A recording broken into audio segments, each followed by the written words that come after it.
चलो, good morning. ASC centre में आपका स्वागत है। आज तारीख है 6/1/2026। Bihar board 9th class. Subject है सिविक्स में राजनीतिक शास्त्र। और ये बिहार बोर्ड में महत्वपूर्ण 100% पूछने की संभावना है। और लोकतंत्र के विपक्ष में आज टॉपिक का नाम है लोकतंत्र के विपक्ष में। हमारे जो राजनीतिक शास्त्र वैज्ञानिक आए, बहुत बड़े साइंटिस्ट आए, जैसे कि राजनीतिक शास्त्र की रचना किसने किया है? फादर ऑफ पॉलिटिकल साइंस इसे कहा गया है, अरस्तु को कहा गया है। अरस्तु दो शास्त्र का निर्माण किया, एक है बायोलॉजी, एक है राजनीतिक शास्त्र। राजनीतिक, ये अरस्तु पॉजिटिव पॉजिटिव थॉट दिए हैं, लोकतंत्र के बारे में पॉजिटिव थॉट दिए। उसने कहा लोकतंत्र एक ईश्वर का, जो भी देश में लोकतंत्र है वो देश ईश्वर का ही, वहां ईश्वर का निवास होता है। लोकतंत्र को एक मंदिर कहा है। अरस्तु ने कहा है लोकतंत्र एक मंदिर के समान है, समझा। लेकिन उसके विरुद्ध और बहुत सारे साइंटिस्ट आए, समझा ना। और साइंटिस्ट जो आए तो उसने इसके विपक्ष में तर्क दिए हैं। उसके विपक्ष में तर्क यह दिए, जिसने कहा लोकतांत्रिक शासन, इसके विपक्ष में तर्क देते हैं तो उसके जस्ट उल्टा होता है, समझ गया ना। तो देखो, तो लोकतांत्रिक देश के विपक्ष में हम लोग चर्चा करेंगे। लोकतंत्र में इसका मतलब हुआ लोकतांत्रिक देश के विपक्ष में चर्चा। इसके विपक्ष में चर्चा यह होता है कि लोकतांत्रिक देश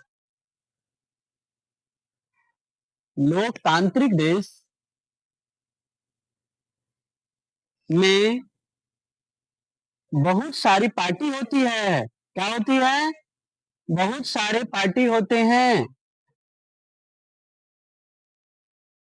ठीक है। विभिन्न प्रकार की पार्टी होती है बिहार में, जैसे तो हमारे देश में बहुत सारे पार्टी हैं। एक होते हैं नेशनल लेवल पार्टी, होते हैं कि नहीं? एक होते हैं राष्ट्रीय पार्टी।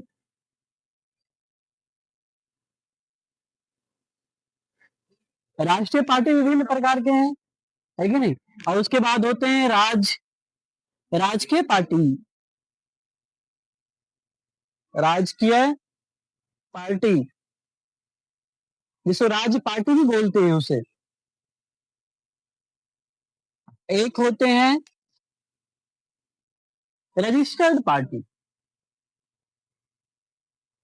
पंजीकृत, जिसको हिंदी में बोलते हैं पंजीकृत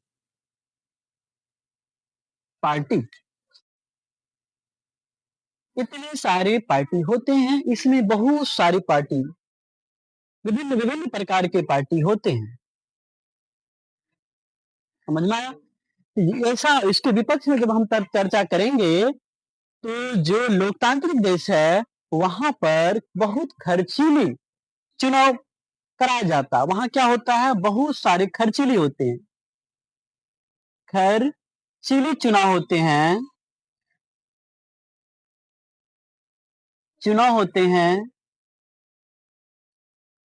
और महंगा भी होते हैं, महंगा चुनाव होते हैं। विभिन्न प्रकार के पार्टी जनता को लुभाने के लिए बहुत सारे धन खर्च करते हैं, बहुत सारे धन विदेश में जो धन जमा करके रखते हैं वहां से धन लाते हैं। बड़े बड़े जो कंपनी है, बड़े बड़े कारखाना जो है, कारखानाओं से वो लोग एक प्रकार से ब्याज पे लोन लेते हैं, उसको अनेक प्रकार से उससे धन प्राप्त करते हैं, उस धन को उस चुनाव में खर्च करते हैं। तो इस प्रकार से लोकतांत्रिक देश में खर्चीली चुनाव कराई जाती है। उसमें विभिन्न प्रकार के वादे होते हैं। जो भी पार्टी, बड़े बड़े पार्टी होते हैं, राष्ट्रीय पार्टी, उस पार्टी में बड़े बड़े दावे करेंगे, हम जीतेंगे तो हम सरकार, हम बिजली माफ कर देंगे, पानी माफ कर देंगे, पेट्रोल माफ कर देंगे, जितने लोन लिए हैं लोन को माफ कर देंगे, किसान को फ्री बिजली सेवा मुहैया कराएंगे, विभिन्न प्रकार के दावे करेंगे। उसी प्रकार से राजकीय पार्टी अपनी शक्ति के अनुसार से अनेक प्रकार के दावे करेंगे।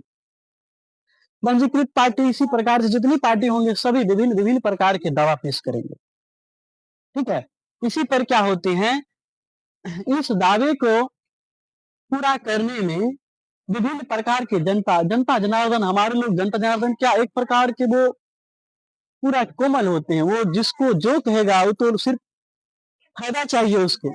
जो पढ़े लिखे व्यक्ति नहीं होते, हमारे लोकतांत्रिक देश में बहुत सारे ऐसे लोग हैं जो पढ़े लिखे हैं और कुछ ऐसे हैं जो पढ़े लिखे नहीं हैं, जो कुछ अपने अधिकार को समझते हैं, कुछ अधिकार को नहीं समझते हैं। उसने बड़े बड़े दावे के लोभ में आकर भ्रष्टाचारी पार्टी को, जो अपने देश में अनेक प्रकार के भ्रष्टाचार में संलिप्त है, उस दावे को सुन करके उसको आपने उसके विरुद्ध जाकर के, जो अच्छे पार्टी हैं, जो ईमानदार हैं, जो पढ़े लिखे हैं, जो देश को 5 साल विकास के लिए अच्छे कार्य कर सकते हैं, उसको ऐसे नहीं करके जो भ्रष्टाचार में संलिप्त पार्टी है उसको हम लोग जनता जनार्दन लोभ में आकर के उसको वोटिंग करते हैं, फिर हमें 5 साल तक शोषण करते हैं, है कि नहीं? 5 साल तक उसके अधिकार में हम लोग बंधे रहते हैं, हमारे हाथ बंधे हुए रहते हैं, हम उससे कुछ मांग नहीं सकते क्योंकि हमने उसको पैसा लेकर के वोटिंग की है। इसीलिए लोकतांत्रिक देश में जब उसके विपक्ष में चर्चा करेंगे तो उसके विपक्ष में बहुत सारे साइंटिस्ट आए हैं, उसने उस पर चर्चा की है कि लोकतांत्रिक देश बहुत खर्चीली देश है, यहाँ पे चुनाव जो कराई जाती बहुत खर्चीले होते हैं, जनता जनार्दन को उसको लोभ में लाने के लिए विभिन्न प्रकार के दावे करके उससे वोट करवाई जाती है। इसीलिए हम लोग, हमारे देश के जितने भी जनता जनार्दन है, हम लोग सब पढ़े लिखे हैं, इसीलिए अपने अधिकार को समझना चाहिए। हमारा 5 साल में कौन हमारा देश को विकसित की ओर ले जाएगा, श्रेष्ठ कौन बना सकता है? हम अपना 5 साल की सत्ता, 5 साल तक अपनी सत्ता किसके हाथों में रखेंगे जो हमारे देश को श्रेष्ठ बनाएंगे? तो ऐसे व्यक्ति को चुनने की आवश्यकता है। यदि इसके विपक्ष में चर्चा करेंगे तो हमारे लोकतांत्रिक देश में सभी पार्टियों में से अनेक प्रकार की पार्टी जीत करके सदन में जाते हैं, सदन में विशेष प्रकार के हंगामा शोर शराबे होते हैं। उस शोर शराबे में हमें जिस व्यक्ति को अधिक बहुमत, जिस पार्टी को अधिक बहुमत होते हैं, उस पे उसने दबाव डाल करके, प्रेशर डाल करके विभिन्न प्रकार के बिल को, संवैधानिक बिल को पास कर दिए जाते हैं, जो जनता के भलाई में नहीं भी होते हैं, वो आम नेताओं की भलाई के बारे में है, उसको हम लोग हमारे सदन में उस कानून को पारित कर दिए जाते हैं। इसमें जनता का क्या दोष है? जनता तो एक प्रकार से कोमल है, वो बेचारे हैं, उसने 5 साल तक सत्ता किसी के हाथ में सौंपे, उसे देश की उन्नति के कार्य के बदले वो क्या करते हैं? उसके विरोध में काम करते हैं। इसीलिए हम लोग उसके विपक्ष में चर्चा किए हैं, ठीक है? तो इसीलिए बहुत सारे जो वैज्ञानिक आए हैं उसमें से अरस्तु ने इसमें कहा है कि लोकतंत्र एक मंदिर है, लेकिन इसके यदि विपक्ष में चर्चा करेंगे उसके जस्ट विपरीत होंगे, ठीक है? तो इस प्रकार से एक होता अलोकतांत्रिक देश जिसमें लोकतांत्रिक नहीं है, ठीक है? उसमें वो एक नेशन वन पार्टी होते, एक देश एक पार्टी, और उसी पार्टी के द्वारा देश चलाए जाते हैं, ठीक है? लेकिन हमारे देश इसके जस्ट विरुद्ध है, लोकतांत्रिक होते हुए भी जनता जनार्दन को लोभित किए जाते हैं, प्रलोभित किए जाते हैं, उसके विभिन्न प्रकार के दावे में उसको अपने अंदर शामिल करना चाहते हैं। तो आज का टॉपिक्स लोकतंत्र के विपक्ष में आज जो हम चर्चा किए इसका पूरा हुआ, ये बहुत महत्वपूर्ण है, इसे सभी को पढ़नी चाहिए, ठीक है? कल का टॉपिक का नाम है, कल का टॉपिक हम लोग चर्चा कर लेते हैं, कल आप लोग पढ़ के आएंगे। तो देखो, शिक्षा, हमारा शिक्षा जो है, शिक्षा वह शेरनी का दूध है, जितने तुम लोग पढ़ोगे, जितने अध्ययन करोगे उतने पछाड़ोगे। इसीलिए कहा गया शिक्षा वह शेरनी का दूध है, जितना पढ़ोगे उतना पछाड़ोगे, जितना अध्ययन करोगे उतना पछाड़ोगे। तो इसी लेकर के कल का टॉपिक का नाम है हम लोग का लोकतंत्र के पक्ष में तर्क। हम लोग आज पढ़े तो विपक्ष में चर्चा किया, आज कल हम लोग उसके पक्ष में चर्चा करेंगे, है कि नहीं? तो कल तुम लोग क्या करना है, इसको पढ़ के आना है, पढ़ के आएंगे ना? चलो।